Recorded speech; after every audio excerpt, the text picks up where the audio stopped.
The void held its secrets in silence. Debris tumbled through space where the Galactic Council's Third Fleet had been. 40 warships reduced to scattered metal and frozen atmosphere. The wreckage caught starlight glinting like broken teeth. Fleet Admiral Meredith Blackwell stood at the observation window of the USS Retribution, watching the aftermath drift past. Her reflection stared back from the reinforced glass. 62 years etched into her face. Red hair streaked with silver pulled back in a regulation bun. Eyes the color of winter storms. She pressed one hand against the cold surface. Beyond the window, a section of hull rotated slowly, its ceremonial markings still visible. The Kryn Empire's crest, 3,000 years of military tradition, gone in 4 hours. They asked why we prepared for 3 centuries for a war that never came, she said quietly. Her voice carried the weight of command, the kind of voice that had ordered fleets into battle and watched good people die. Then the war came. She turned from the window. It lasted 47 days.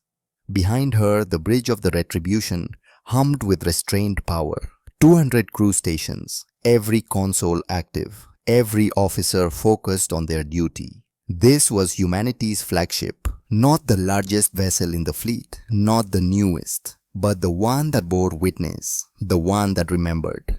Commander Thaddeus Grimwood approached from the tactical station, 48 years old, salt and pepper hair, cropped military short, a face carved from granite and old battles. He carried a data tablet, but did not offer it yet. "Admiral," he said, "the recording is ready." Blackwell nodded once. "Transmitted to Earth, presidential authorization, Admiral's eyes only." "Yes, ma'am." She watched him return to his station. Efficient, precise, the kind of officer who understood that silence often communicated more than words. Grimwood had served under her command for 12 years. He had learned when to speak and when to simply execute orders. The recording would reach President Evelyn Hartwell within the hour. It would show what the Council had discovered too late, what 3 centuries of patience had purchased, what humanity truly was. Blackwell walked the length of the bridge, past navigation and communications weapons control and engineering oversight. Her boots struck the deck with measured cadence. Officers straightened as she passed. Not from fear, from respect earned through 20 years of flag rank and 40 years of service before that. She stopped at the forward observation station. Through the reinforced viewports, Earth hung like a blue jewel against infinite darkness. Home, 387 million kilometers distant, the cradle of humanity, the target the Council had threatened. "Display timeline," she said softly. The holographic projection materialized above the console. Dates scrolled past in luminous blue text. Year 1987. First contact. The words hung in the air. Blackwell studied them with eyes that had read too many after-action reports, too many casualty lists, 300 years before her birth, before her grandparents' births, before anyone currently alive had drawn breath. But humanity remembered. Every child learned the history. Every cadet studied the recordings. Every generation passed down the lesson. The stars were not empty, and the things that lived among them were not friendly. "Zoom to Europa sector," she ordered. The hologram shifted. Battle schematics appeared. Red icons for the alien fleet, blue for humanity's desperate defense. The numbers told the story. 15 alien vessels, 43 human ships. The battle lasted 6 hours. When it ended, 40 human ships were debris. The remaining 3 limped home with 60% casualties. The alien fleet withdrew intact. First contact. Humanity's introduction to the galaxy. The day Earth learned it was prey. Blackwell had seen the recordings 100 times. Watched the old footage of those first warships being torn apart by weapons humanity barely understood. Energy beams that ignored armor. Missiles that tracked through impossible maneuvers. Technology centuries beyond anything Earth possessed. She had watched her species nearly die. Next entry, she said. Year 1987. Protocol. Sentinel activated. The president's address played in miniature. Old video. Ancient by modern standards. But the words remained sharp. We cannot allow this to happen again. We will not allow this to happen again. As of this moment, every resource of this planet is directed toward a single purpose. Survival. Not just for us, for our children, our grandchildren, every generation that follows. We will prepare. For as long as it takes, we will be ready. The president paused, the weight of the decision visible in the set of his shoulders. Protocol Sentinel is now in effect. Starting today, we build for war while we pray for peace. Every ship will serve dual purpose. Every station will be a fortress. Every citizen will train. And we will do this in silence. We will show the galaxy only what we want them to see. The recording ended. Blackwell dismissed the hologram with a gesture. She knew the rest, knew it in her bones. 3 centuries of construction. Shipyards hidden in asteroid belts. Weapons development in the dark spaces between planets. A civilization that appeared peaceful while building the most sophisticated war machine in galactic history. 300 years of the longest strategic deception ever attempted. And now, the deception was over. Admiral Grimwood's voice held careful neutrality. Incoming transmission. Council station. High Counselor Valsheen requests communication. Blackwell turned. The elderly counselor. Yes, ma'am. She's requesting private channel. Priority diplomatic. Interesting. Valsheen had been the only council member who seemed to understand. During the negotiations 3 weeks ago, while the others postured and threatened, the ancient Eldari had simply watched. Those alien eyes seeing too much. Wrote it to my ready room, Blackwell said. I'll take it there. The ready room adjoined the bridge, small by necessity. A desk, 2 chairs, 1 wall displaying the seal of Earth's unified government. Another wall showing the fleet roster. 87 capital ships currently in active service. 3,400 warships total when including the reserve fleet and automated platforms. The Council's intelligence had been catastrophically wrong. Blackwell settled into her chair as the view screen activated. The elderly counselor appeared. Humanoid but distinctly alien. Pale skin with an almost luminescent quality. Eyes too large and too knowing. She wore robes of office that had witnessed centuries. Admiral Blackwell, Valsheen's voice carried harmonics that human vocal cord could not produce. I hope this communication finds you well. Counselor, Blackwell kept her tone neutral, professional. I assume you're not calling to offer congratulations. The ghost of something that might have been a smile touched Valsheen's features. No, I am calling because I understand what you did, what your species accomplished, and I wanted to speak before the others realized the full implications. Blackwell said nothing. Let the silence extend. An old interrogator's trick. People filled silence. They revealed more than they intended. Valsheen did not disappoint. 300 years, the counselor said softly. 300 years of patience, of discipline, building in secret while showing us only peaceful traders, agricultural haulers, and research stations. We saw what you wanted us to see. You saw what you expected to see, Blackwell corrected. The council has ruled for 3,000 years. You forgot what it means to prepare, to truly prepare. Yes, Valsheen inclined her head slightly. We grew comfortable. We assumed our superiority was natural, permanent. We forgot that strength must be maintained, that vigilance cannot sleep. Is this a warning, counselor? No, Admiral. This is respect, professional respect from someone who has lived long enough to recognize strategic brilliance when she sees it. The Eldari's expression shifted, something approaching sadness. But respect will not stop what comes next. The Council will mobilize everything, every ship, every species. They will come for you with overwhelming force. Blackwell met those alien eyes without flinching. Let them come. Valsheen studied her for a long moment. You genuinely believe you can win. I know we can win. Blackwell leaned forward slightly. The question is whether the Council understands the cost of making us prove it. Admiral, 40,000 civilians, Counselor.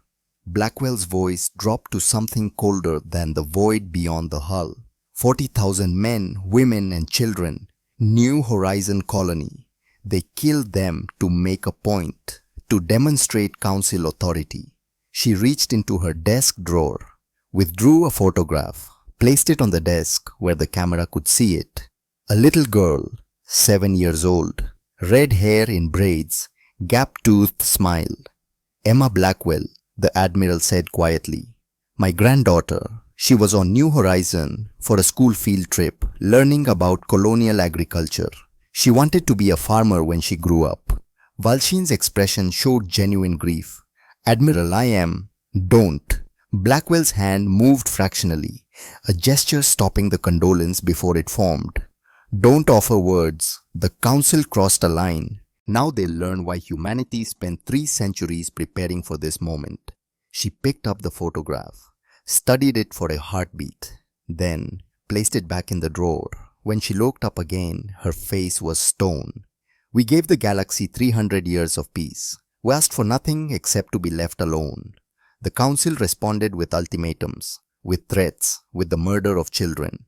Blackwell's voice remained steady, level, the kind of calm that came before storms. So now they get what they demanded. War, real war, the kind humanity has practiced on itself for 10,000 years. Valshin was silent for several seconds. When she spoke, her voice carried something that sounded like sorrow. Then may the ancients have mercy on us all. Mercy. Blackwell Olpant smiled. Almost. Counselor, we're going to show the galaxy something it hasn't seen in 3,000 years. We're going to teach you what war really means. Not ceremonial battles. Not honorable engagements. War as total commitment. War as mathematics and logistics and will. She stood. The camera angle shifted to track her movement. And when it's over, when the Council lies broken and defeated, we're going to do something that will confuse you even more. Blackwell's eyes held no warmth, no mercy, but also no hatred. Only cold determination. We're going to help you rebuild, because that's what Guardians do. The transmission ended. Blackwell stood alone in the ready room. Out of sight, but never out of mind. That gap-toothed smile. Those eager questions about farming and space and whether Grandma would come visit soon. Gone. Turned to ash and frozen atmosphere by Council weapons. A casualty in a war that didn't need to happen. A price extracted for the crime of humanity wanting independence. The Admiral's hand trembled once. Just once. Then steadied. She had work to do. The bridge doors opened at her approach. Grimwood looked up from tactical. Admiral, Earth acknowledges receipt of the recording. President Hartwell is convening the Security Council within the hour. Understood. Blackwell moved to the command chair, settled into it with the ease of long practice. Status of the fleet. First strike group is at full readiness. 240 capital ships holding position at Rally Point Sigma. Crews are rested and supplied. All systems green across the board. Second and third groups. Standing by at designated coordinates. Admiral Ravencroft reports her fast attack squadron is prepared for immediate deployment. Blackwell nodded. Isolde Ravencroft, 45 years old, cold as vacuum and twice as ruthless, the perfect choice for strike operations. The kind of officer who understood that mercy had its place, but war required different thinking. Communications open fleet-wide channel. Command frequency. The communications officer's fingers danced across her console. Channel open, Admiral. You're transmitting to all ships. Blackwell touched the arm of her chair, activating the recording system. Her words would be heard by 73,000 personnel across 240 warships. They would be archived, studied in academies for generations. She chose them with care. This is Fleet Admiral Blackwell to all ships of First Strike Group. 3 weeks ago, the Galactic Council gave us an ultimatum. Submit or be corrected. We offered to negotiate, to find peaceful resolution. The council responded by attacking New Horizon colony. 40,000 civilians died, men, women and children who never hurt anyone, who only wanted to live and work and raise families. She paused. Let the weight settle. The council made a calculation. They assumed we were weak, that our peaceful nature meant we lacked the will to fight. They forgot something important. They forgot why we spent 300 years preparing. Another pause. In her mind's eye, she saw the fleet. 240 ships holding perfect formation in the dark. Crews listening, understanding. We prepare because we remember. We remember first contact.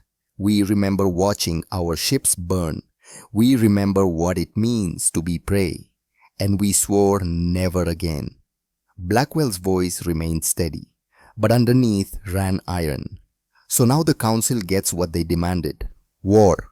But not their war, not the ceremonial battles they're accustomed to. They're going to learn how humanity fights. Fast, brutal, efficient. We're going to demonstrate 3 centuries of accumulated knowledge, 3 centuries of weapons development, 3 centuries of tactical innovation.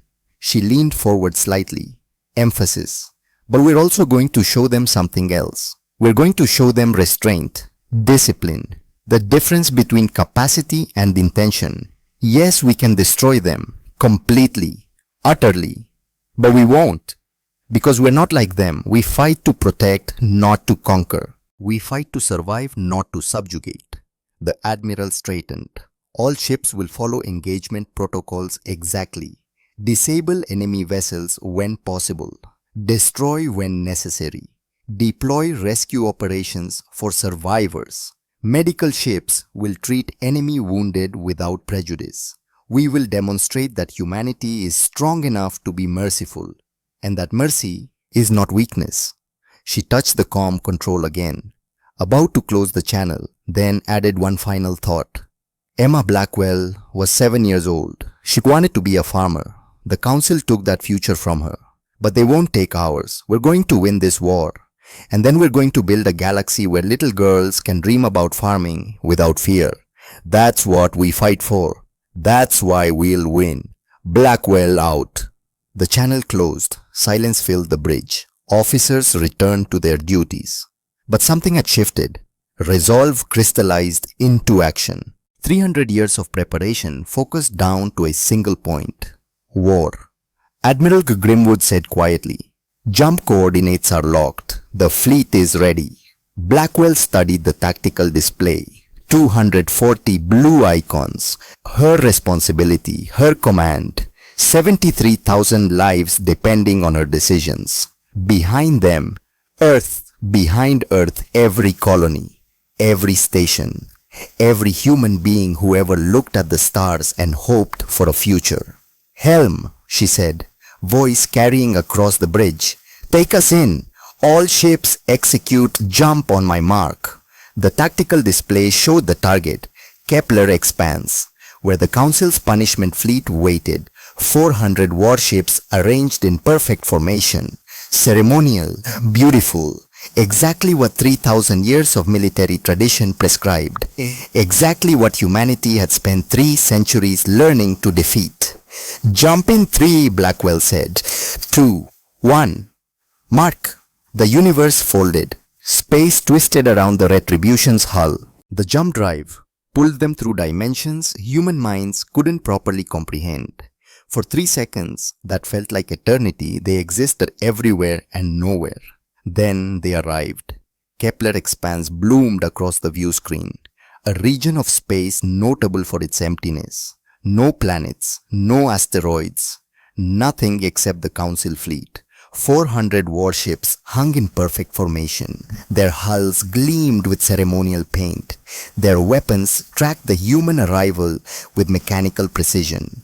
They looked magnificent, terrible, the accumulated might of a galactic empire that had ruled unchallenged for 3 millennia. They looked invincible. Blackwell studied them with eyes that had read the after-action reports from First Contact, that had studied every battle in human history, that had spent 40 years learning how wars were truly won. Analysis, she said calmly. Grimwood's fingers moved across his console. 412 capital ships, green heavy cruisers forming the core, Vesh carrier groups on the flanks, support vessels distributed throughout. Perfect defensive formation, exactly what their doctrine prescribes. Weaknesses, their position for intimidation, not combat effectiveness. Overlapping fields of fire create blind spots. Their formation assumes we'll approach traditionally. And Admiral Grimwood looked up, something like satisfaction in his granite features. They have no idea what our weapons can really do. Blackwell almost smiled.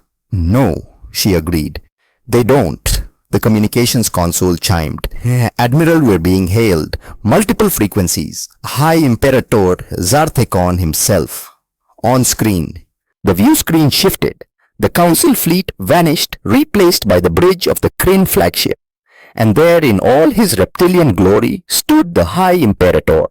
Zarthekon looked exactly like his species' reputation suggested. Scaled skin, the color of dried blood. Eyes that reflected light with predatory intensity. He wore robes of office, decorated with symbols representing 3,000 years of conquest. Behind him, Kryn officers stood at attention, proud, confident, certain of their superiority. Human Admiral, Zarthekon's voice carried across the void, translated by computer but retaining its contemptuous edge. I am High Imperator Zarthekon of the Kryn Empire, Supreme Commander of the Council's military forces. You have been summoned to witness the consequences of defiance. Blackwell regarded him with the expression she might use when examining something unpleasant scraped from her boot. I'm aware of your title, she said flatly. What I'm not aware of is any legitimate reason for this confrontation. Earth violated no laws, threatened no one. We simply decline to submit to your authority. The Council's authority is absolute. No, Blackwell's voice remained level. It's not, which is what we're here to discuss. Zarthekon's expression darkened.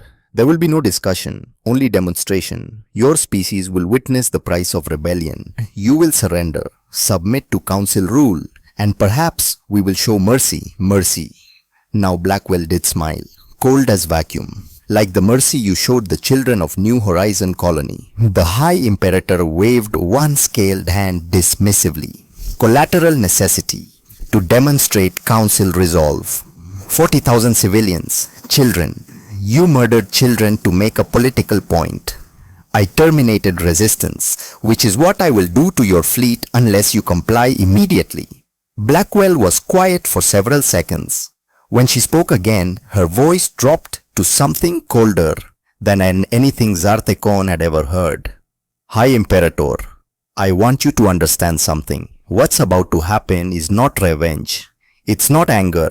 It's simple mathematics. You crossed a line. Now you pay the price. Not because we hate you. Because you need to learn that actions have consequences. She leaned forward slightly, eyes locked with those alien orbs. The Council has ruled for 3,000 years. You've won every war, crushed every rebellion. You forgot what it means to face a peer opponent. You especially forgot what it means to face a species that spent 3 centuries preparing for this exact moment. Zarthekon laughed. Actually laughed. You bring 240 ships against 400. Your arrogance matches your ignorance. High Imperator, Blackwell said softly. Those aren't our only ships. She made a small gesture. Behind her, Grimwood worked his console. The tactical display updated. Where there had been 240 blue icons, there were now 3,400. The second and third strike groups had arrived, emerging from jump points across the expanse, surrounding the Council fleet from every angle. A sphere of human warships that suddenly terrifyingly outnumbered the Council 8-1. On the view screen, Blackwell watched Zarthekon's expression change. Watched understanding dawn. Watched the High Imperator realize his intelligence had been catastrophically wrong. How? The reptilian's voice had lost its certainty. 300 years, Blackwell said simply. Every ship dual purpose. Every agricultural hauler was actually a warship. Every research station was actually a weapons platform. We showed you what we wanted you to see, and you believed it. She stood. The camera tracked her movement. High Imperator Zarthekon, I'm giving you one opportunity. Withdraw from human space. Order all council forces to stand down. Do this immediately and we'll consider the matter closed. The council does not retreat. Then the council will learn what 3 centuries of preparation bought humanity. Blackwell cut the transmission. Silence filled the bridge. Officers waited. The moment balanced on a knife edge. 3,400 human ships against 400 council vessels. Mathematics said this would be a massacre. Mathematics was correct. Admiral Grimwood said quietly, "Enemy fleet is powering weapons. They're committing to engagement." Blackwell settled back into her command chair, studied the tactical display with eyes that had seen too many battles. Her hand rested on the arm of the chair. Steady, no tremor now, only cold certainty. "All ships," she said, voice carrying across the fleet. 73,000 personnel hearing her words simultaneously. Protocol overwhelming dominance is now in effect. Weapons free. And the war began. The first human weapon fired at 14:37:22 Universal Standard Time. It was not a missile, not a beam, not anything the Galactic Council's sensors immediately recognized. The tactical computers aboard the Kryn flagship registered a spatial distortion. A quantum fluctuation that shouldn't exist in normal space. Then the forward section of the heavy cruiser, KNS Dominant Truth, simply ceased to exist. Not exploded, not shattered, ceased. As if 300 meters of warship had been surgically removed from reality. The atmosphere vented in a crystalline spray. Emergency bulkheads slammed shut. Alarms screamed across every channel. The crew never knew what killed them. On the bridge of the USS Retribution Fleet, Admiral Meredith Blackwell watched the tactical display update. One red icon flickered and died.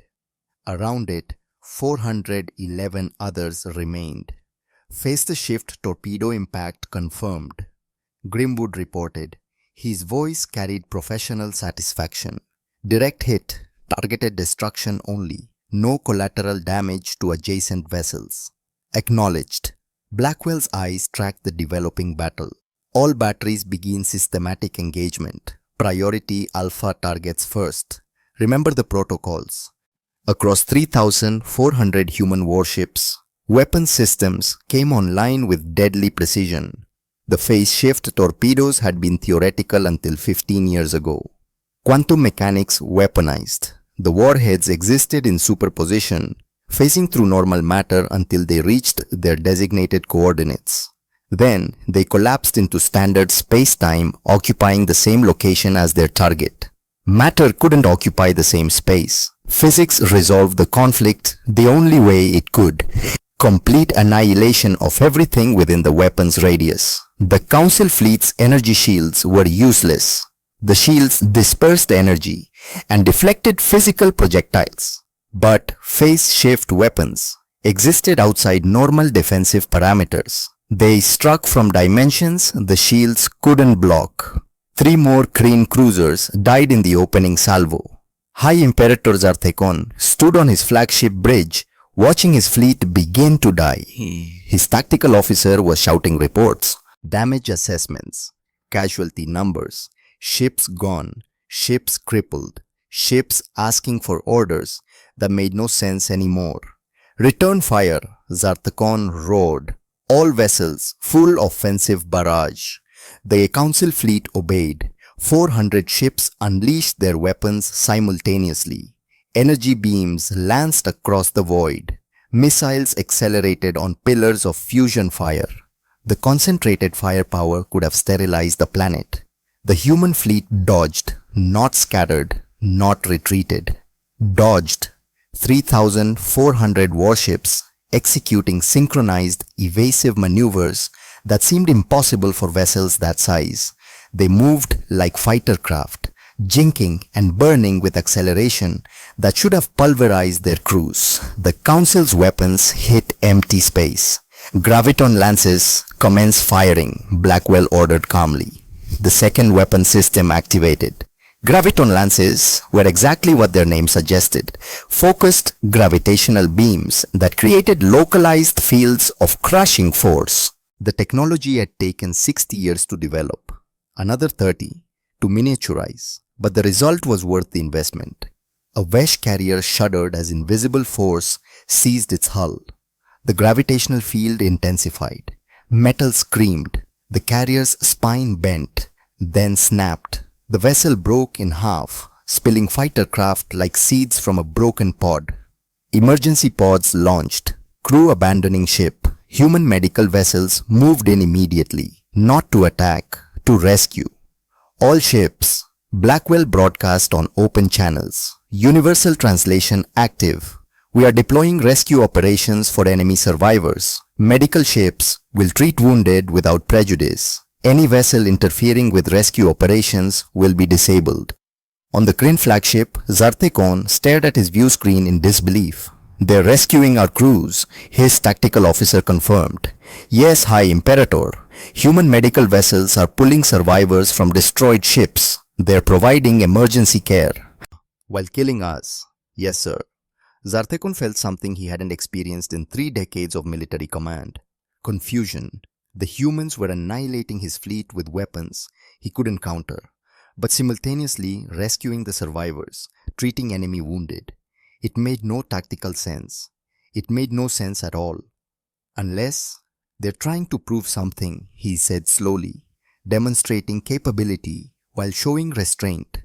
Sir, they want us to know they could kill everyone, but choose not to. Zarthekon's voice carried grudging respect. Psychological warfare, more sophisticated than I anticipated. The tactical display updated again. 60 Council ships destroyed or disabled. The battle had been raging for 17 minutes. Human casualties 0. All vessels execute formation Karneth. Zarthekon ordered. Titan formation, overlapping fields of fire. Force them to close range. The Council fleet began repositioning. It was an ancient maneuver, dated back 2,000 years. Every officer trained on it. The formation created a sphere of interlocking fire arcs so dense that nothing could penetrate without taking catastrophic damage. It had never failed. Admiral Blackwell watched the Council ships reposition. Grimwood highlighted the formation on tactical. Classical Karnith, the commander observed. Effective against conventional attack, but it requires ships to maintain fixed positions, which makes them predictable. Blackwell touched her console, opening a channel to the second strike group. Admiral Ravencroft, you're cleared for assault run, Epsilon. Target the formation's western hemisphere. On the bridge of the USSS Nightfall, Captain Isolde Ravencroft received her orders with cold satisfaction. 45 years old, 23 in service. She had been born in a mining colony and grown up understanding that space was unforgiving, that survival required ruthless efficiency. She was very good at ruthless efficiency. All ships of second strike group, Ravencroft transmitted. Execute Epsilon pattern, maximum acceleration, 0-point disruptors on my mark. Her fast attack squadron consisted of 120 vessels, smaller than the capital ships, faster, more maneuverable. They had been built specifically for this kind of engagement. The squadron accelerated, pushing their reactors to 115%. Inertial dampeners strained to keep the crews conscious. They crossed the distance to the Council formation in 40 seconds. The Council fleet fired. Energy beams tracked the approaching human ships. Missiles launched. The defensive fire was textbook perfect. Ravencroft's squadron passed through it like ghosts. The 0-point disruptors created bubbles of quantum uncertainty around each ship. For brief moments, they existed in probability states rather than definite locations. The Council's targeting systems couldn't lock onto targets that were simultaneously everywhere and nowhere. The squadron reached the Council formation and fired. Zero-point disruptors did not destroy ships, they simply turned them off. The weapons created fields that disrupted atomic bonds at the quantum level. Reactors shut down, power systems failed. Life support went to emergency backup. The ships didn't explode, they just went dark, helpless. 17 council vessels went dead in 3 seconds. Medical ships move in, Blackwell ordered. Those crews need life support assistance immediately. Human medical vessels approached the disabled council ships. Emergency airlocks connected. Medical teams boarded. They found Kreen and Vesh and a dozen other species in various states of distress. Oxygen running low, temperature dropping, systems failing. The human medics worked without hesitation, connecting portable life support, stabilizing the wounded, setting up triage areas in the disabled vessel's cargo bays. One crane officer, badly injured, stared up at the human doctor treating her wounds. "Why?" she managed to ask through her translator. "Why help us? We're enemies." The doctor, a woman in her 50s with grey-streaked hair, met the crane's eyes while sealing a pressure bandage. "Because that's what we do," she said simply. "We're humans. We remember what it means to need help." Back on the Retribution, Blackwell monitored the battle's progress. 91 council ships destroyed or disabled. 321 still fighting. The mathematics were clear. At current engagement rates, the battle would end in approximately 2 hours, with complete human victory. But victory wasn't the point. "Open channel to the council flagship," Blackwell ordered. "Let's give the High Imperator another opportunity." Zartekon's face appeared on the view screen. His scaled features showed stress.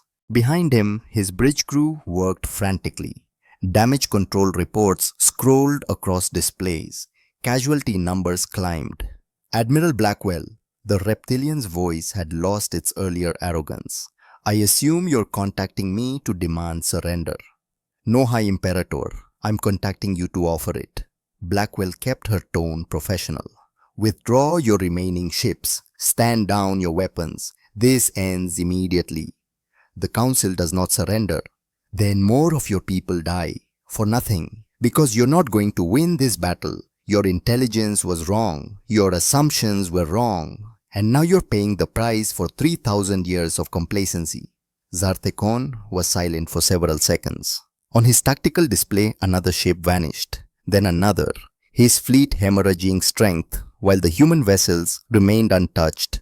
"How?" he finally asked, voice quieter now. "How did you hide all this for 3 centuries?" "We didn't hide it. We buried it in plain sight. Every agricultural hauler, every research station, every civilian transport, all military vessels with false hulls. You saw what you expected to see. Peaceful traders, boring farmers. You never looked deeper because you never thought you needed to. And the weapons, 300 years of research and development. We knew we couldn't match Council technology directly, so we went sideways. Quantum mechanics, gravitational manipulation, technology that operates outside your defensive parameters." Blackwell leaned forward slightly. "High Imperator, you're fighting the accumulated knowledge of a species that spent 3 centuries preparing for this exact scenario. You cannot win." "Then kill us." Zartekon's voice carried defeat. "Finish your demonstration." "No." Blackwell's response was immediate, firm. "That's not who we are. We fight to survive, not to genocide. Look at your sensors, High Imperator." "See the medical ships, see your crews being rescued. We're not monsters, we're just very, very prepared." She stood. The camera tracked her movement. "I'll give you 24 hours. Withdraw all Council forces from human space. Order a ceasefire. Pull back to your original borders. Do this and we'll consider the matter settled. And if I refuse, then we continue, ship by ship, system by system, until the Council understands that humanity will not submit. But even then, we'll still rescue your crews, still treat your wounded, because that's what civilization means." Blackwell terminated the connection. Grimwood looked up from tactical. "Admiral, do you believe he'll accept?" "No." Blackwell settled back into her command chair. He's been High Imperator for 30 years. His entire identity is built on Council supremacy. Accepting defeat now would destroy everything he is. So we continue. The battle raged for another 3 hours. The Council fleet fought with increasing desperation. They attempted every tactical maneuver in their 3,000-year history.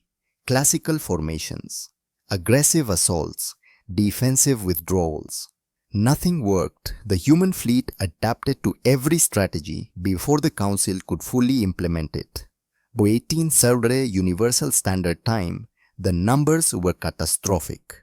Council losses: 312 ships destroyed or disabled, 100 remaining, all showing varying degrees of damage. Human losses: 0 ships destroyed, 0 personnel killed, 17 vessels with minor damage from lucky hits, all damage non-critical. On the Kryn flagship, Zarthekon stood amid chaos. His bridge was a disaster. One console had exploded, killing its operator. Fire suppression systems struggled with electrical fires. The main reactor was operating at 60% capacity. Shields were down to 30% strength. His tactical officer approached, young, barely into his 3rd decade. The kind of officer who should have had a brilliant career ahead of him. High Imperator, the young Kryn said quietly, "We've lost. Continuing this battle is suicide." Zarthekon looked at him, really looked, saw the resignation in those reptilian eyes, the acceptance that their 3,000-year dominance had ended in 4 hours. "And no," he said softly. He touched his console, opened a channel to all remaining Council ships. "All vessels, this is High Imperator Zarthekon. Cease fire. Power down weapon systems. Activate emergency beacons." His voice carried across the void to 100 dying ships. "We have lost. The battle is over." On the Retribution, Blackwell watched the Council fleet stand down. Red icons on tactical shifted to amber. Weapons signatures vanished. Emergency beacons activated across the battlefield. "All human vessels cease fire," she ordered. "Deploy medical and rescue operations immediately. Priority to vessels showing critical life support failures." The human fleet moved with practiced efficiency. Medical ships approached the most damaged Council vessels. Engineering teams prepared to assist with reactor stabilization. Search and rescue squadrons launched to recover escape pods. The battle had lasted 4 hours and 17 minutes. Human casualties: 0 killed, 37 wounded from the 17 damaged ships, all wounds non-critical. Council casualties: 8,312 killed, 22,000 wounded, 312 ships destroyed or disabled from a fleet of 412. The most one-sided engagement in recorded galactic history. Grimwood approached Blackwell's chair. "Admiral, we are receiving a transmission. High Imperator Zarthekon is requesting permission to come aboard. In person. He wants to discuss terms." Blackwell considered this. The High Imperator, coming aboard a human vessel, surrendering in person. The symbolism would be impossible to miss. 3,000 years of Council military supremacy ending in a human warship. "Grant permission," she said. "Have him brought to Conference Room Alpha. Standard security escort." But Grimwood: "Yes, Admiral. Make sure our people treat him with respect. He may be our enemy, but he's a defeated enemy. Dignity matters." 2 hours later, High Imperator Zarthekon stood in Conference Room Alpha aboard the USS Retribution. He wore his robes of office, though they were scorched and torn. His scaled features showed exhaustion. Behind him stood 2 Kryn guards, ceremonial weapons visible but not drawn. Across from him, Fleet Admiral Blackwell waited. She had not changed from her duty uniform, had not tried to make this more formal than necessary. Just 2 military officers, one victorious, one defeated. "High Imperator," Blackwell said, "please sit." Zarthekon looked at the offered chair. Some alien emotion flickered across his reptilian features. Then he sat. His guards remained standing. You won, he said simply, completely, utterly. My fleet is broken. I am here to discuss terms of surrender. I don't want your surrender. Zarthekon's eyes widened. What? I want your understanding. Blackwell remained standing. High Imperator, this battle didn't need to happen. We asked for nothing except independence, the right to govern ourselves. The council responded with ultimatums and murder. 40,000 civilians, Zarthekon said quietly. New Horizon colony, that was my order. Yes, I believed it necessary to demonstrate council authority, to prevent other species from questioning our rule. He was silent for a moment. I was wrong. Blackwell studied him, seeing not a monster, just an old soldier who had made a terrible mistake. High Imperator, here are my terms. The Council withdraws all forces from human space immediately. You recognize the Earth's complete independence. No tribute, no oversight, no strings. She paused. In exchange, we help you rebuild. What? Your fleet is crippled. Your people need medical care. Damaged ships need repair. We'll assist, provide engineering support, medical supplies, whatever you need to get your people home safely. Zarthekon stared at her. Why we attacked you? Killed your people. Why help us? Because that's what civilization means. We're strong enough to destroy you. We're also strong enough to show mercy. And mercy, High Imperator, is not weakness. It's the truest form of strength. The reptilian was silent for a long time. When he spoke again, his voice carried something that might have been respect. 3,000 years, Admiral. The Council has ruled for 3,000 years. We forgot what it means to face a true peer, to face a species that can match our strength and exceed our wisdom. He stood. I accept your terms. The Council will withdraw. Earth will have its independence. Thank you. But Admiral, this will not be the end. The Council has 8,000 ships across 200 systems. When they learn what happened here, they will mobilize everything. This was one battle. The war has just begun. Blackwell nodded slowly. I know, and we're ready. After Zarthekon departed, Blackwell stood alone in the conference room. Through the viewport, she could see the aftermath. Disabled council ships drifting, human medical vessels moving between them, rescue operations ongoing. Grimwood entered. Admiral President Hartwell is requesting secure communication. Priority 1. Route it here. The wall screen activated. President Evelyn Hartwell appeared. 58 years old. Grey hair. Lines of stress around her eyes. She looked like someone carrying the weight of a civilization. Admiral Blackwell, I've reviewed the battle recordings. Hartwell's voice was carefully controlled. 4 hours, 0 casualties. Complete victory. Yes, Madam President. And you're helping them rebuild. Yes, ma'am. It seemed appropriate. Hartwell was silent for several seconds. Then she smiled. Actually smiled. 300 years of preparation, and we prove ourselves not by destruction but by mercy. Well done, Admiral. Very well done. Thank you, Madam President, but this was just the opening move. Zarthekon warned that the full council will mobilize. 8,000 ships, maybe more. Can we win? Yes, no hesitation. We can win. The question is whether the council understands the cost of making us prove it again and again. Then prepare for the next phase. And Admiral, keep showing them that mercy. Keep proving we're better than they assumed. Eventually, they'll understand. The transmission ended.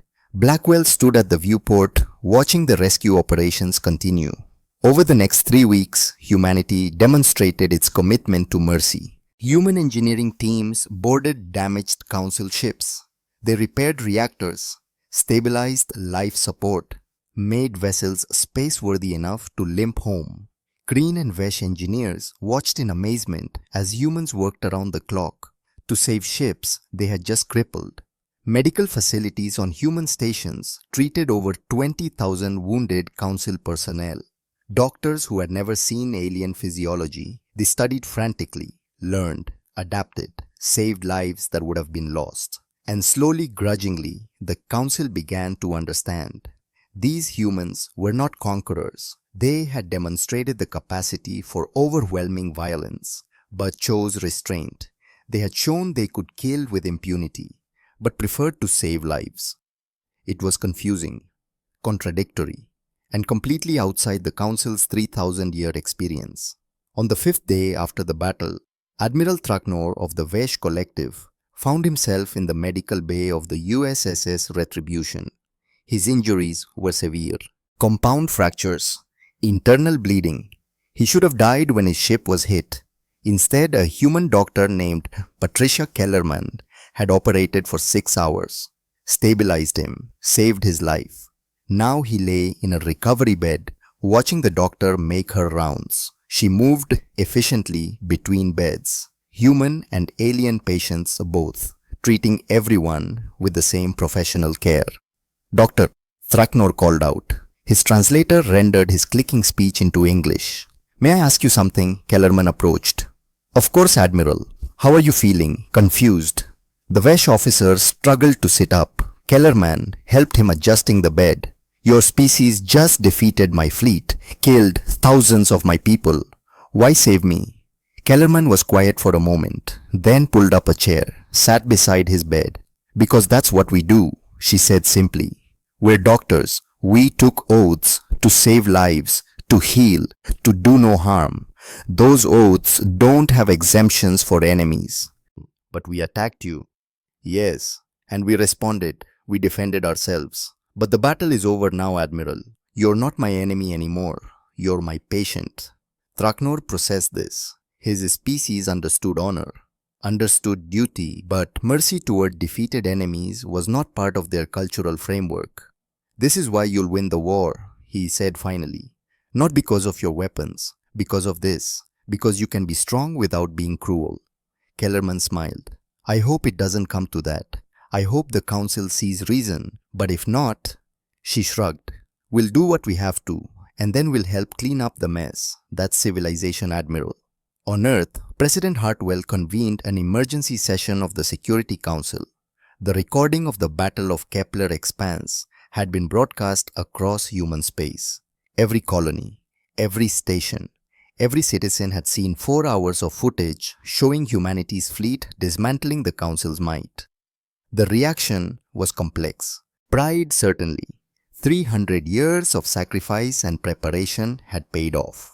Humanity could defend itself, could stand against the galaxy's dominant power, but also concern because this was just the beginning. The Council would not accept defeat easily. More battles were coming. More blood would be spilled. "We need to prepare for total war," Admiral Harrison said. The old man looked tired, 64 years old. He had been planning for this moment his entire adult life. Now it was here.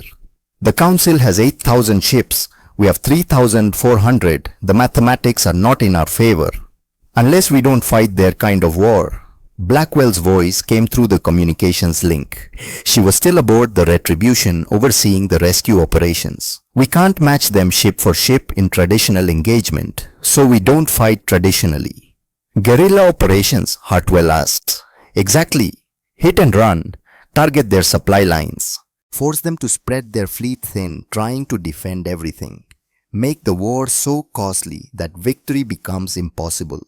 That could take years. Better years than extinction, Madam President." Hartwell nodded slowly. "Very well. Admiral Blackwell, you're authorized to begin Phase 2 operations. Select your targets. Coordinate with Captain Ravencroft's fast attack squadrons. And Admiral..." "Yes, ma'am. Keep showing that mercy.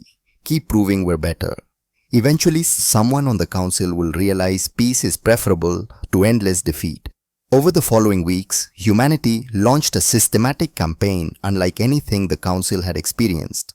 Captain Ravencroft's fast attack squadrons struck like ghosts. They appeared without warning at Council supply depots, disabled the defensive platforms with zero-point disruptors, destroyed fuel reserves and ammunition stockpiles, then vanished before reinforcements arrived. But they didn't kill the personnel, didn't destroy the stations completely. They disabled and withdrew, leaving the Council with expensive repair bills but minimal casualties. Other human strike groups targeted shipyards, not the civilian facilities, the military construction yards. They would jump in system, unleash phase shift torpedoes at the orbital docks, destroy months or years of construction in minutes, then jump out. Again, minimal casualties. They timed their attacks for shift changes when fewer workers were present, gave evacuation warnings, made sure medical ships were standing by. They were fighting a war, but they were fighting it with one hand behind their backs, deliberately showing restraint, proving they could kill but chose not to. The Council didn't know how to respond. Their entire military doctrine was built on overwhelming force and intimidation. They fought wars to crush rebellions, to demonstrate their superiority. They didn't fight wars of attrition against opponents who refused to engage in traditional battles. Within 30 days, the Council had lost 15 major supply depots, 8 shipyards, 197 patrol vessels, countless amounts of material and equipment, human losses, 23 personnel wounded, 0 killed, and with each engagement, more captured Council personnel were treated well, given medical care, allowed to communicate with their families, eventually released in prisoner exchanges. Stories spread across Council space. Stories of humans who fought like demons but treated captives humanely, who could destroy completely but chose to disable, who showed strength through mercy rather than cruelty. It was confusing the galaxy. On the Council station, High Councilor Isara Valshin met with the other Council members. The mood was tense. Zarthekon had been stripped of his command, disgraced. The High Imperator, who had ruled military operations for 30 years, was now a civilian administrator, assigned to oversee agricultural development on a backwater colony. The irony was not lost on anyone. We need to respond. Council member Thex of the Quilix species argued, the humans are making us look weak, indecisive. Because we are weak, Valshin said quietly. We've grown comfortable. 3,000 years of ruling without challenge made us complacent. Now we face a species that actually knows how to wage war, and we're discovering our military might was always more appearance than substance. Then we mobilize everything. Thex's tentacles waved agitated. 8,000 ships, crush them before they grow stronger. And lose how many? Valshin looked around the chamber. The humans destroyed 400 ships in 4 hours with 0 losses. What happens when we send 8,000? Do we lose 2,000? 4,000, half our entire fleet. Silence. I am suggesting, Valshin continued, that perhaps we should consider negotiation. Real negotiation, not ultimatums, not threats, actual discussion of terms. The Council does not negotiate with rebellious species. Then the Council dies. Valshin's voice carried absolute certainty. Because these humans will not submit, and they will not stop. They have shown us they can fight indefinitely while maintaining moral authority. Every battle makes them look stronger and us weaker. Every act of mercy wins them support from other species who are watching this unfold. She stood, ancient even by Eldari standards. She had lived through the rise of the Council, watched it grow from alliance to hegemony, and now she was watching it face its first true challenge. We have a choice, she said softly. Adapt or die. The humans have shown us a new way. Strength with mercy. Power with restraint. Perhaps it is time the Council learned these lessons. The debate continued for hours. But seeds of doubt had been planted. And in the dark spaces between stars, humanity continued its campaign. Patient, methodical, demonstrating day after day that they were here to stay. The galaxy was changing. And 300 years of preparation was proving its worth. Day 45. The Council's last gambit. Supreme Commander Valkorath stood in the war room on Council Station. Vesh, male, 60 standard years in military service. He had watched the recordings from Kepler Expanse 17 times. Studied every human tactic, every weapon system, every maneuver. And he had reached a conclusion that terrified him. The humans were not just winning, they were demonstrating absolute technological superiority while simultaneously holding back, like a predator toying with wounded prey. Except the humans weren't cruel. They were proving a point. Supreme Commander. His aide entered, young, eager, the kind of officer who still believed in Council invincibility. The full mobilization is complete. 8,000 warships assembled at Rally Point Omega. All commanders await your orders. Valkorath nodded slowly. 8,000 ships, the entire military might of the Galactic Council. Every available vessel, every species contribution. The largest fleet assembled in 3 centuries. And he suspected it still wouldn't be enough. Order the fleet to Council homeworld, he said quietly. Defensive formation, maximum dispersal. Sir, we are not attacking human space. No, we are making a stand, here, at our center of power. Valkorath pulled up the tactical display, showed the glowing icon representing the Council's seat of government. 14 billion souls, the heart of their civilization. If the humans want to continue this war, they'll have to come here, to our home, where the entire galaxy can watch what they do. The aide's mandibles clicked nervously. You're using our homeworld as bait. I'm using it as a statement. The humans claim to be guardians, protectors. Let's see if they're willing to risk billions of civilian lives to prove their point. Valkorath's voice carried something that might have been desperation. Either they back down and we can negotiate from strength, or they attack and they reveal themselves as the monsters we always claimed they were. It was a brilliant strategy, ruthless, exactly the kind of thinking that had made the Council dominant for 3,000 years. It was also morally bankrupt, and Valshin would have stopped it if she had known. But Valkorath moved in secret, convinced that this was the only way to save Council pride, the only way to force humanity to show its true face. Within 72 hours, 8,000 warships hung in orbit around Council homeworld. A defensive sphere bristling with weapons, overlapping shields, redundant command structures. Everything the Council had learned in 3 millennia of warfare. And below them, 14 billion civilians went about their lives. Unaware, they had become hostages in a game of galactic politics. Day 48, humanity's response. They did what? President Hartwell's voice carried across the secure channel. Disbelief mixed with anger. Admiral Blackwell stood in her ready room studying the intelligence reports. Valkorath has massed the entire Council fleet at their homeworld. 8,000 ships, defensive formation. He's daring us to attack. With 14 billion civilians as shields. Yes, ma'am. Hartwell was silent for several seconds. He's trying to force our hand. Either we back down or we become the aggressors everyone feared we were. It's effective strategy, Blackwell admitted. Morally reprehensible, but effective. Can we win if we engage? Blackwell pulled up the tactical simulations her staff had run. Yes, with acceptable losses. Maybe 200 ships, 300 maximum. We'd still have numerical superiority after the battle. At what cost to the civilian population?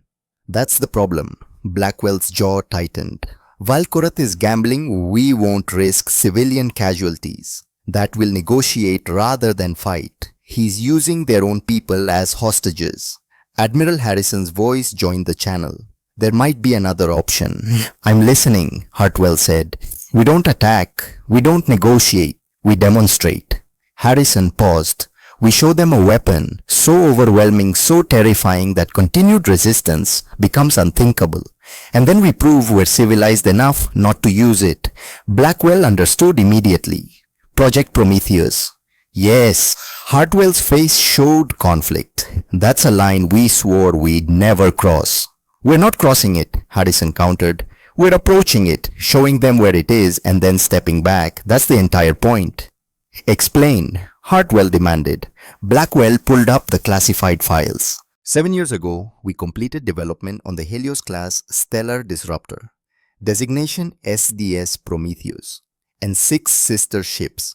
They're 30-kilometer platforms designed for stellar engineering.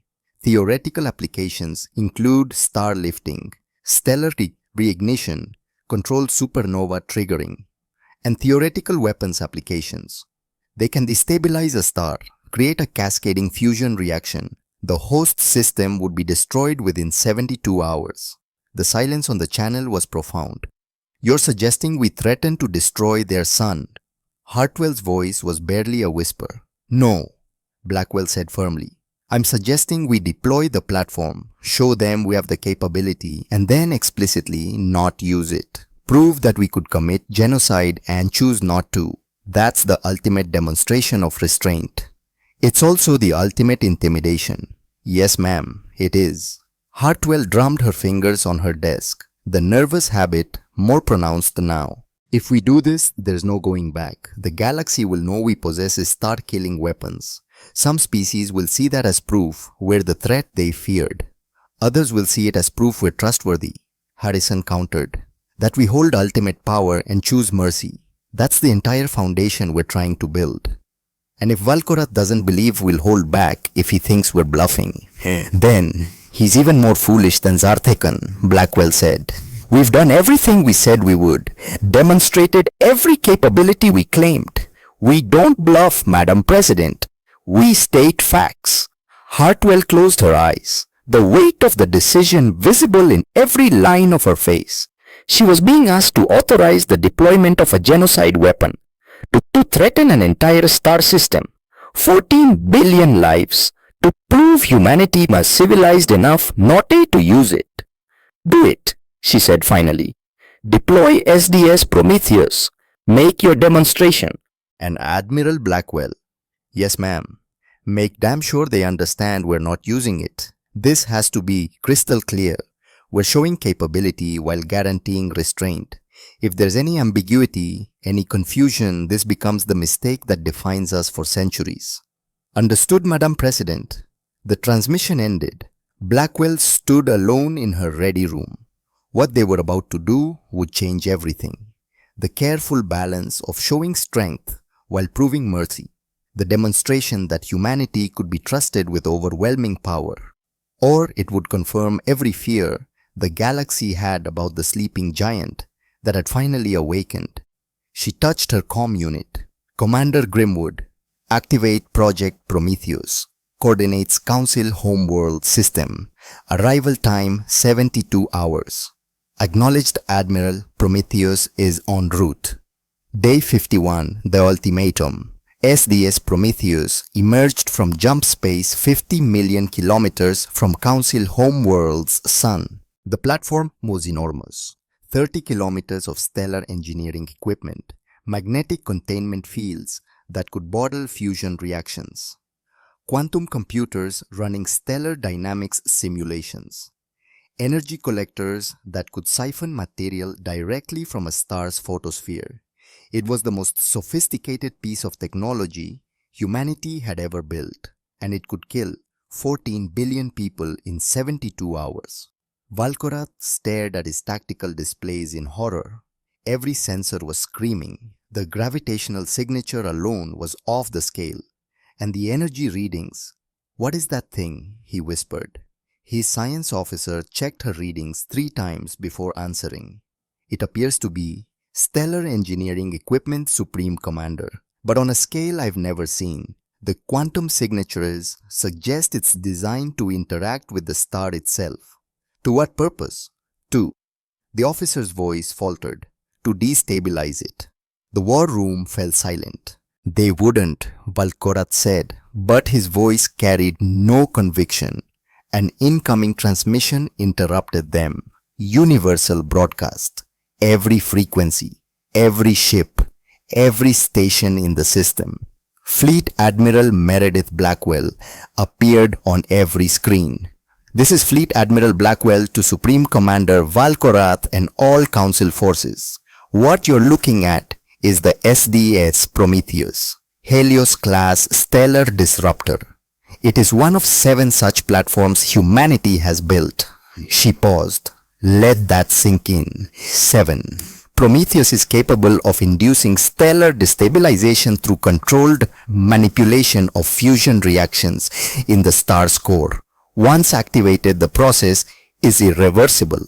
Complete system collapse occurs within 72 hours. Valkorath felt his heart pounding. Around him, his command staff stood frozen. I want to be absolutely clear about what I'm saying. We built this weapon. We have the capability to destroy your star and every living thing in this system. 14 billion souls would die. Another pause. Blackwell's face was stone. And we're not going to use it. Confusion rippled through the council war room. We built 7 of these platforms to prove we could. Now we're deploying 1 to prove we won't. This is not a bluff. This is not a threat. This is a demonstration of what civilization means. Blackwell leaned forward slightly. Supreme Commander Valkorath, you massed your fleet here, hoping we'd either back down or attack through your civilian population. You tried to force us to choose between appearing weak or acting like monsters, but you forgot something important. Her eyes were winter storms. We're not bound by your limited thinking. We don't have to choose between weakness and cruelty. We can be strong and merciful, dangerous and trustworthy. That's what you've never understood. That's what 3,000 years of dominance through force never taught you. She stood. Here are your options. Option 1. Withdraw your fleet. Order an immediate ceasefire. Begin genuine negotiations for peace. We'll power down Prometheus. Nobody dies. Nobody has to lose face. We simply start talking like civilized species should have done 3 months ago. Option 2. Continue this confrontation. Prometheus remains active. We maintain our blockade of your system. And we wait. We don't attack. We don't threaten.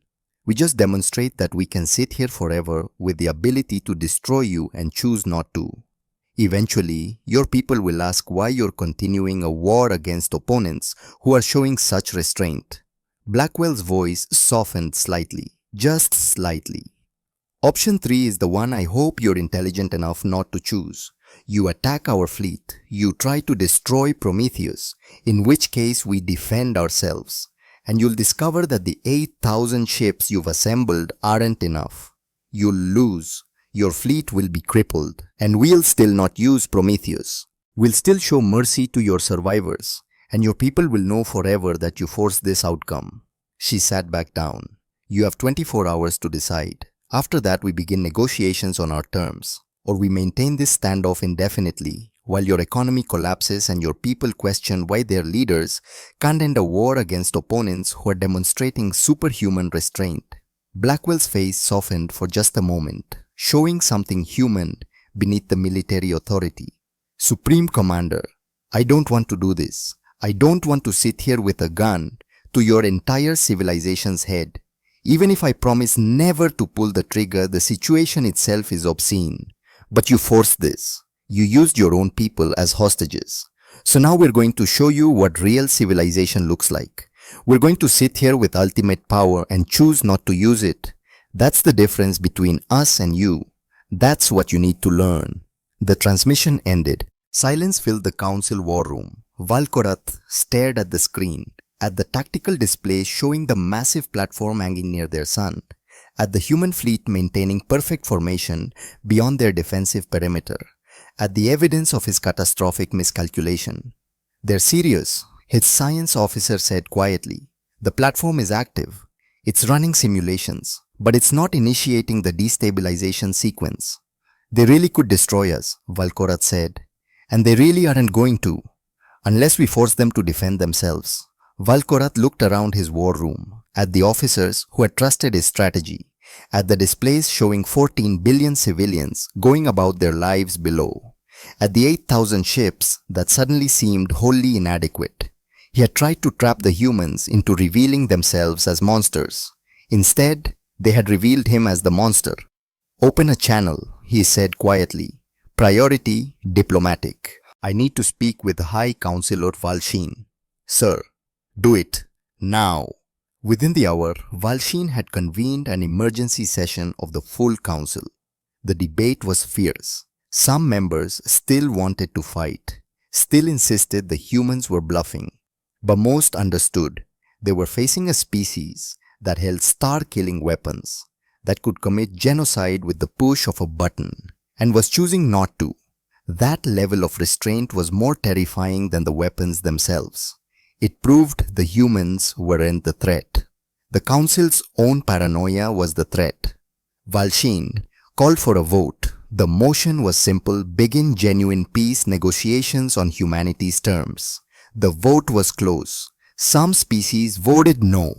refused to accept the shift in power dynamics. But enough voted yes. On day 52, Valsheen transmitted humanity's response. The council accepted the offer to negotiate. Valkorath would withdraw his fleet. Prometheus could power down.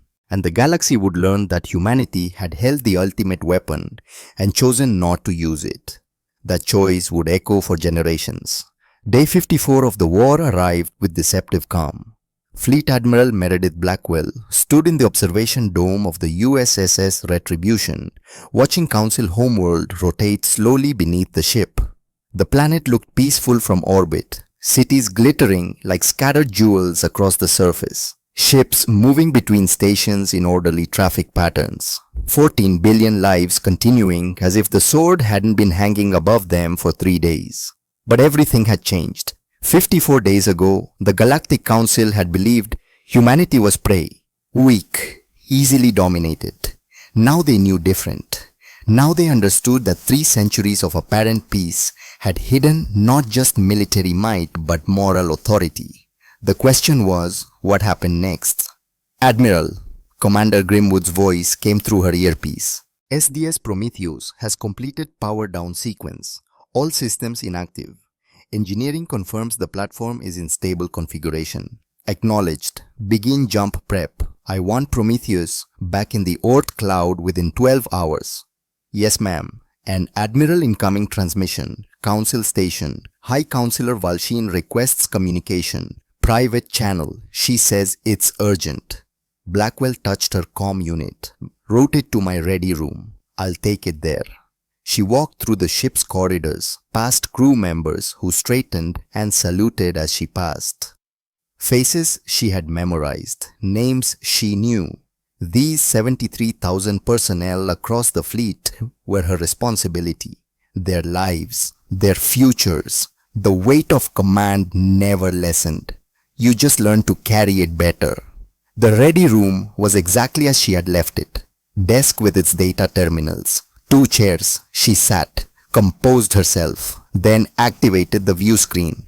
Isara Valsheen appeared. The ancient Eldari looked tired, lines of stress visible even in alien features. Those 2 large eyes held something that might have been relief. Admiral Blackwell, thank you for accepting my communication. Counselor, Blackwell kept her tone neutral, professional. I assume this is about the negotiations. Yes, but first I must say something. Valsheen paused. What you did with Prometheus was... I have no words in any language that adequately capture it. You held the power of a god. And you stepped back. We're not gods, Counselor. We're humans. We make mistakes like everyone else. But we try to learn from them. You deployed a genocide weapon to prove you wouldn't use it. That's either the most brilliant psychological operation in galactic history or genuine evidence of moral authority. I believe it's the latter. Blackwell was silent for a moment. Counselor, I want you to understand something. That decision nearly broke our government. President Hartwell didn't sleep for 3 days. She understood that if anything went wrong, if there was any misunderstanding, she would go down in history as the leader who threatened 14 billion innocent people. But she did it anyway. Because Valkorath forced our hand, he used your own population as hostages. We responded by showing that we could be trusted with ultimate power. That we value civilian lives, even enemy civilian lives, more than military victory. Valsheen nodded slowly. Which is why I am contacting you now. The Council has voted to begin formal negotiations, under your terms. But Admiral, I need to warn you. Some Council members still resist. They see in this as humiliation. They will try to sabotage any agreement. Then they'll discover that continued resistance is futile, Blackwell said flatly. Counselor, we've been patient. We've shown restraint. We've demonstrated that we can win this war decisively. At some point, the hardliners need to accept reality. I know, which is why I'm proposing something unprecedented. I'm listening. Meet me, in person, not on a neutral station, not through diplomatic channels, face to face, just you and me, 2 people who understand what's really at stake. Valsheen leaned forward. I've lived a very long time, Admiral, long enough to recognize when systems are failing. The Council's way of ruling is no longer viable. You've proven that, decisively. But we need to build something new, and that requires trust. Blackwell studied the Eldari, searching for manipulation, for hidden agendas. She saw only genuine hope mixed with exhaustion. Where Council Station, my private chambers, no security, no recording, no one else present, just a conversation between two leaders about the future. That's asking a lot of trust, Counselor. Yes, it is, which is why I'm asking. Trust has to start somewhere. Let it start with us. Blackwell was silent for several seconds. The tactical part of her brain screamed this was a trap. The human part recognized genuine sincerity. I'll need to consult with President Hartwell, she said finally. But, Counselor, if I come and this is a trap of any kind, we deploy all 7 Helios platforms simultaneously. I won't hesitate. I would expect nothing less. Valshin's expression showed something that might have been a smile. Contact me when you have your answer, Admiral, and may wisdom guide us both. The transmission ended. Blackwell sat alone in the ready room. A private meeting with Valshin. No witnesses, no protection. It was either genuine outreach or the perfect assassination opportunity. She contacted Earth. President Evelyn Hartwell convened an emergency session of the Security Council within 2 hours. The Situation Room beneath Geneva was designed for exactly this kind of crisis. Secure, shielded, connected to every military installation in human space. Around the conference table sat the most powerful people in human government. Military commanders, intelligence directors, diplomatic advisors. All of them had spent their entire careers preparing for war with the Council. Now they were being asked to consider trust. The question is simple, Hartwell said, opening the discussion. Do we trust Valshin's offer, or is this an assassination attempt? Admiral James Harrison spoke first. Our intelligence suggests Valshin is genuine. She's been the moderate voice throughout this conflict.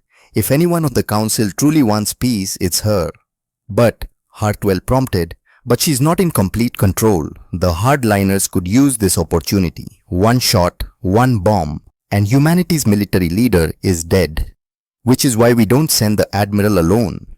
Secretary of State Margaret Ashford said, we send her with protection, subtle but effective. Valshin specifically requested no security. Blackwell's voice came through the communications link. She was still aboard the Retribution. If I show up with guards, it defeats the purpose. This is about trust. Trust that could get you killed, Hartwell said bluntly. Maybe. But, Madam President, think about what we've done. We destroyed their fleet with 0 casualties. We helped rebuild their ships. We deployed a star killer and didn't use it. At some point, we have to demonstrate that trust goes both ways. You're willing to bet your life on that. I'm willing to bet my life that Valshin is genuine and that building peace requires taking risks, calculated risks, but risks nonetheless. Hartwell looked around the table, saw concern in every face. These were people who had spent decades preparing for threats. Being asked to embrace vulnerability was psychologically challenging. If you go, Hartwell said finally, you wear a neural transmitter, constant feed to the Retribution. First sign of threat, Grimwood evacuates you by force, non-negotiable. That's acceptable. And Admiral, if this is a trap, if Valshin betrays you, Hartwell's voice dropped. We deploy all 7 Helios platforms simultaneously to different Council systems. We don't use them, but we make damn sure every Council world wakes up to the reality that their leader's treachery just put them all at risk. Understood, Madam President. The transmission ended. Hartwell dismissed most of the Council but kept Harrison and Ashford, 3 people who understood the stakes better than anyone. Margaret, Hartwell said quietly, honest assessment. Can this work? Ashford was silent for a long moment. If Valshin is genuine, this could be the breakthrough we need. Face-to-face diplomacy, building personal trust. It's how real peace gets made. And if she's not genuine, Then we lose our best military commander, and the war continues, with both sides even more entrenched. Harrison cleared his throat. There's another consideration. If Valshin is genuine, and we refuse this meeting, we signal that we don't trust the council. That makes negotiations nearly impossible. Sometimes you have to extend trust to receive it. Hartwell nodded slowly. Then we let her go. And we pray Valshin is who she appears to be. 2 days later, Admiral Blackwell stood in the docking bay of Council Station. She had arrived in a small courier ship. Minimal crew, no weapons. She wore her dress uniform.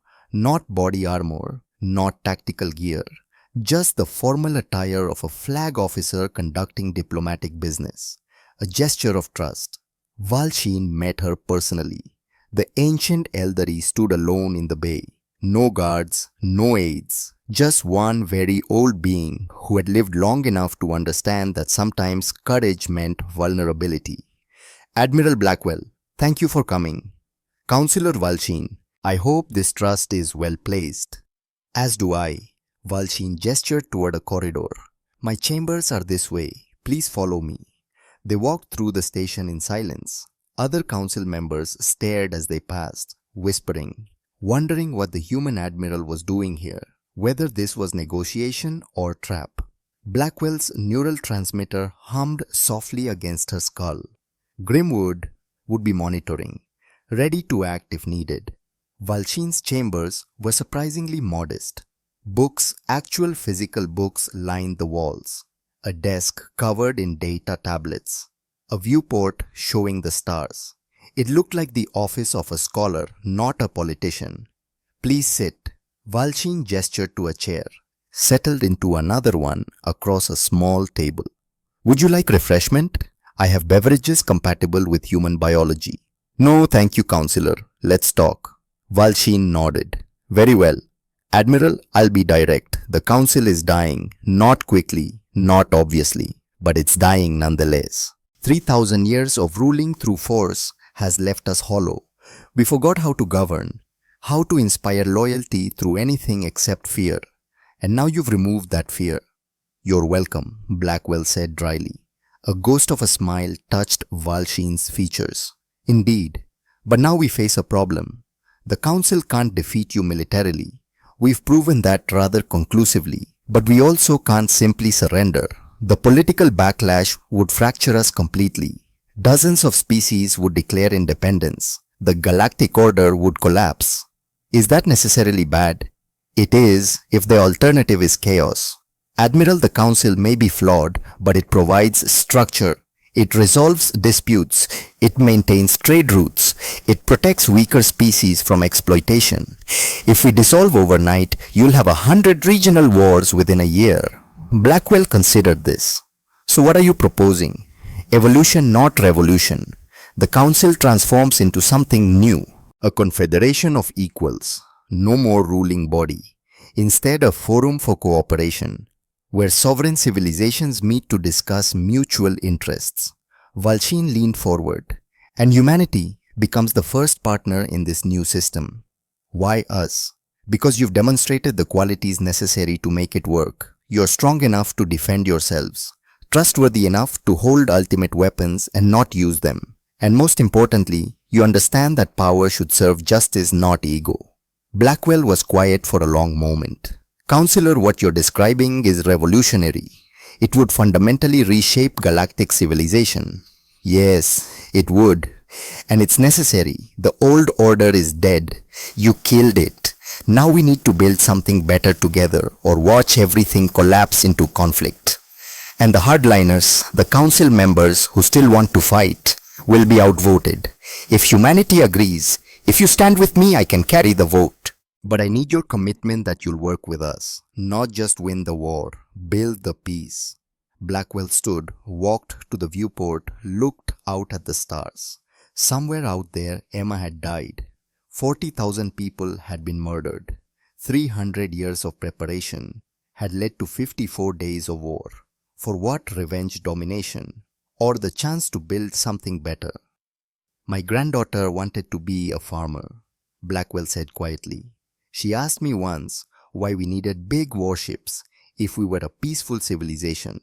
I told her to protect people who can't protect themselves. She turned to face Valshin. That's what we want to be, counselor. Guardians, not conquerors, not rulers. Guardians. If the council can accept that if you can transform into a cooperative forum where sovereign species meet as equals, then yes, we'll work with you. Valshin stood, extended her hand in the human gesture of agreement. Blackwell grasped it. Two civilizations, meeting as equals, building trust through vulnerability. Then let's reshape the galaxy, Valshin said softly. The formal negotiations took 3 weeks. President Hartwell traveled to Council Station personally, brought her full diplomatic team. Admiral Blackwell remained coordinating with her military counterpart. Secretary Ashford drafted language with council legal scholars. The debates were fierce. Some council species resisted every change, insisted on maintaining old hierarchies, old authorities. But Valshin held her coalition together, and humanity's demonstration of restraint had won them allies. Species that had feared the council saw that humans had defeated them, then shown mercy. That was worth more than any diplomatic argument. The final treaty ran to 147 pages, but the core principles were simple. Article 1, humanity was fully independent, sovereign, equal to any council species. Article 2, the Galactic Council acknowledged that the attack on New Horizon colony was wrong, issued formal apology, committed to never targeting civilian populations again. Article 3, a new galactic confederation would be established, open to all civilizations, each with equal voice, decisions made by consensus, not diktat. Article 4, disputes would be resolved through arbitration and negotiation. Force authorized only for defense, never conquest. Article 5, humanity would serve as guarantor of the Confederation's military security, not as rulers, as guardians, defending member species who faced external threats. The signing ceremony was held on day 78 of the war. Representatives from every human colony attended. Council delegate is from every member species. The ceremony was broadcast across both civilizations. Billions watched as President Hartwell and High Counselor Valshin signed the treaty. 78 days ago, they had been enemies. Now they were partners. When the signing concluded, Valshin requested permission to speak. Hartwell granted it. The ancient elderly stood at the podium, looked out at the assembled dignitaries, and spoke words that would be remembered for generations. For 3,000 years, the Galactic Council has ruled through superior force. We claim to bring order and protection. But in truth, we brought dominance and subjugation. We forgot that strength without wisdom is tyranny. She paused, letting the words settle. Humanity taught us a hard lesson. They prepared for 3 centuries, built weapons that could destroy us utterly, held star killers over our heads, and then they chose not to use them. They showed us mercy, treated our wounded, rescued our survivors. They demonstrated that true civilization is measured not by capacity for destruction, but by wisdom in restraint. Valshin looked directly at Blackwell. Admiral, you could have genocided my people. You held weapons, capable of destroying entire star systems, 7 of them. And you powered them down. That choice, that simple choice, separates civilization from barbarism, guardians from tyrants. The room was silent. Today, we sign a treaty, but we also sign a commitment to build a galaxy where strength serves justice, where power protects rather than dominates, where children can dream without fear of orbital bombardment. Valshin's voice carried emotion now, genuine, raw. I am old. Very old. I have seen the council at its best and worst, and I tell you now, this moment, this treaty is our finest hour. Not because we won, because we learned, because we chose wisdom over pride. She returned to her seat. Blackwell stood. She had not planned to speak, but the moment demanded it. Counselor Valshin is gracious, but let's be clear. This treaty exists because humanity was willing to fight, willing to demonstrate that submission was not inevitable. 300 years ago, we nearly died. We learned that the galaxy was not safe, that predators existed. She walked to the center of the stage, looked out at the assembled delegates. So we prepared. We built weapons. We trained soldiers. We became the most dangerous species in the galaxy. Not because we wanted to, because we had to, because survival demanded it. Her voice dropped lower, harder. But we also learned something else, something the council had forgotten. Power without purpose is meaningless. We could have used our weapons for conquest, for revenge. We could have turned our pain into cruelty. She thought of Emma, that gap-toothed smile. Instead, we chose mercy, not because we're saints, because we're human, because we remember what it means to suffer, to lose, to grieve, and we refuse to become the monsters that hurt us. Blackwell looked at Valsheen, then at the other council delegates. This treaty is not about humanity's victory. It's about civilization's survival. We nearly destroyed each other over pride and misunderstanding. Now we're choosing to build something better, not through dominance, through cooperation. She returned to her seat. The ceremony concluded. Later that evening, Blackwell stood alone in the observation dome of the Retribution. Council homeworld rotated below. Earth was visible in the distance, a faint blue dot among the stars. "You did it." Grimwood's voice came from behind her. The commander had entered quietly. 78 days ago, we were fighting for survival. Now we've reshaped the galaxy. "Maybe," Blackwell said quietly, "or maybe we've just delayed the next war. Time will tell." "You don't think the treaty will hold?" "I think people are complicated. Civilizations even more so. Some council species will accept this new order. Others will resent it. In 10 years, in 50 years, someone will decide humanity needs to be put in its place." She was silent for a moment. "And we'll have to prove ourselves again. Then we'll win again." "Yes, but at what cost?" Blackwell touched the viewport. "Every war has a price, Thaddeus. We won this one, but Emma's still dead. 40,000 people are still gone. Victory doesn't resurrect the fallen." Grimwood had no answer for that. They stood in silence, watching the planets turn. 10 years later, Admiral Meredith Blackwell, retired, stood in her garden on Mars.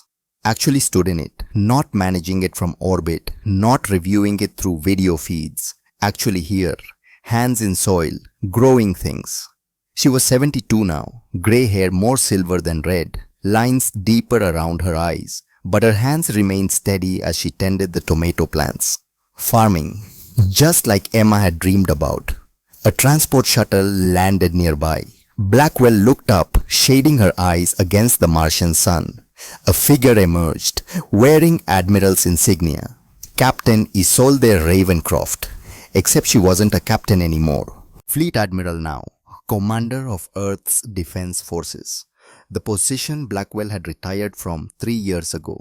"Admiral Ravencroft," Blackwell said, not rising. "This is a surprise." "Admiral Blackwell." Ravencroft approached. She moved with the same cold efficiency she always had. "Sorry to interrupt your retirement." "You're not sorry at all. You're here because something happened. What is it?" Ravencroft pulled out a data tablet. "The Trell Republic, on our border. They've been making aggressive movements, build-up of military assets, rhetoric about how humanity has grown soft, how 10 years of peace means we've forgotten how to fight." Blackwell sighed. She had predicted this, not the specific species, but the pattern. Someone always tested the boundaries, and they're testing our response time. Exactly. They raided a colony world yesterday. New Providence, minimal casualties. They were careful, but the message is clear. They think we've gone soft. Blackwell stood, brushed the soil from her hands, looked at the younger admiral. "What do you need from me?" "Permission, I suppose. Validation. You're still the hero who won the council war. If you tell me to respond with overwhelming force, the politicians will accept it." "That's not what I'm going to tell you." Ravencroft looked confused. "Ma'am, Isolde, let me ask you something. How many casualties in the New Providence raid?" 17 wounded, none killed. "And how many ships did they send?" 4. Corvette class, small. So they're probing, testing. They don't actually want a war. They want to know if we'll overreact. If we've become the aggressive empire everyone fears we might. Understanding dawned in Ravencroft's eyes. You want me to show restraint. I want you to show wisdom. Blackwell walked deeper into her garden. Ravencroft followed. Isolde, we won the council war because we were willing to fight. But we won the peace because we were willing to show mercy. If we respond to every provocation with overwhelming force, we become what we defeated. But we can't ignore aggression. I didn't say ignore it. I said respond wisely. Blackwell stopped at a memorial marker. Emma's name carved into Martian stone. Send 3 ships, not 300, 3. Disable the Trell vessels. Don't destroy them. Rescue the crews. Show them the same thing we showed the council. That we could destroy them but choose not to. Exactly. And Isolde, when you have their commander in custody, treat them well. Figure out why they're really doing this. Usually it's not about conquest. It's about resources or territory or fear. Things that can be negotiated. Ravencroft was quiet for a moment. You make it sound easy, but walking that line between strength and mercy, that's harder than just fighting. Yes, Blackwell agreed. It is. Anyone can destroy. Any fool can wage war. Building peace while maintaining readiness, that requires wisdom. That's what makes us guardians instead of tyrants. Is that what we are, guardians? Blackwell, who looked at the younger woman, saw the same cold efficiency that had made Ravencroft such an effective combat commander, but also saw the uncertainty, the burden of command, the weight of choices that affected billions of lives. Yes, she said quietly. That's exactly what we are. We spent 3 centuries preparing for war. Now we spend our strength protecting peace. Not because it's easy, because it's right. Ravencroft stood a bit straighter. I'll handle the Trell situation. 3 ships, disable and rescue. Just like you taught us. Good. And Isolde, when it's over, help them rebuild. Show them that working with humanity is better than fighting us. That's how you build lasting peace. The Admiral departed. Blackwell returned to her garden. She thought about Emma often. Would always think about Emma. That gap-toothed smile. Those dreams of farming. Gone in fire and violence. But Emma's death had not been meaningless. It had taught the galaxy a lesson. Taught them that humanity would defend itself with overwhelming force when necessary, but would show mercy when possible. 40,000 people died at New Horizon. Their memorial stood in the capital on Earth. Blackwell visited when she could, read the names, remembered the faces. But because of their sacrifice, the galaxy had changed. The Council had reformed. Species were negotiating instead of conquering. Peace was holding, not perfect peace. There would always be conflicts, always be someone testing boundaries. But the foundation was solid, built on strength and mercy in equal measure. Blackwell knelt in the soil, planted new seeds, tomatoes and carrots and beans, things that grew with patience and care. You wanted to be a farmer, sweetheart, she said quietly, to the memory of her granddaughter. Guess that makes 2 of us. In orbit, the defense fleet maintained its watch. 3,400 warships, ready, vigilant, the same fleet that had defeated the Council, the same weapons that could destroy civilizations, all of it existing to protect the right of old women to grow tomatoes in peace. That was civilization. That was what made humanity guardians. Emma would have understood. 50 years after the treaty, the Galactic Confederation had grown to 37 member civilizations. Species that once feared the Council now sat as equals. Disputes were resolved through arbitration. Trade flourished. Cultural exchange programs brought different species together. It wasn't perfect. There were still conflicts, still misunderstandings, still species that resented humanity's role as de facto peacekeepers. But no one questioned humanity's commitment. Over 5 decades, the Guardian fleet had responded to 112 conflicts, sometimes with military force, sometimes with disaster relief, sometimes just with presence. Always with the same doctrine: strength with mercy, power with restraint. The memorial garden on Mars had expanded. Not just Emma's marker, thousands of names, human personnel who died protecting others, Guardian fleet members killed in peacekeeping operations. The cost of maintaining peace was not zero, but it was a cost worth paying. In the capital on Earth, a museum chronicled the Council War, the 78-day conflict that reshaped galactic civilization.